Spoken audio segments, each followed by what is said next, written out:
C ইউনিটের পরীক্ষার মাধ্যমে শেষ হলো জিএসটি গুচ্ছভুক্ত বিশ্ববিদ্যালয়গুলোর 2023-24 শিক্ষাবর্ষের ভর্তি পরীক্ষা।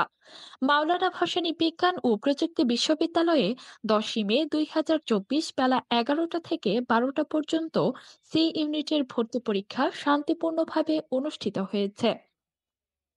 পরীক্ষা চলাকালীন সময়ে বিশ্ববিদ্যালয়ের vice chancellor professor doctor Mohammad Farhad Hossain, pro vice chancellor professor doctor ARM Sulaiman ও treasurer professor doctor Mohammad Sirajul Islam বিশ্ববিদ্যালয় ক্যাম্পাসের বিভিন্ন পরীক্ষা কেন্দ্র পরিদর্শন করেন। সি ইউনিটের ভর্তি পরীক্ষায় বিশ্ববিদ্যালয় ক্যাম্পাসের প্রথম একাডেমিক ভবনে পরীক্ষার্থীর সংখ্যা ছিল 600 জন। এতে উপস্থিতির হার ছিল প্রায় 90%।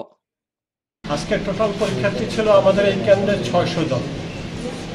উপস্থিতের হার আজকে আমাকে অনেক ভালো মনে হলো, 90%-এর উপরে উপস্থিত আছে বলে মনে হলো। পরীক্ষার্থীদের সাথে মোটামুটি আলোচনা করলাম, তাতে অধিকাংশ পরীক্ষার্থী বলছে যে প্রশ্নটা খুব কঠিন হয়নি এবং খুব সহজ হয়। স্বাভাবিক পরিবেশটা আজকে তো খুবই সুন্দর, অন্য দিনও সুন্দর ছিল। আমরা এই 3টি পরীক্ষা 3 তারিখ থেকে শুরু করে আজ পর্যন্ত, আমরা 27 তারিখ থেকে আজ পর্যন্ত যে পরীক্ষাগুলো হচ্ছে সবগুলি পরীক্ষা সুন্দর পরিবেশে খুব সুন্দরভাবে শেষ হতে যাচ্ছে।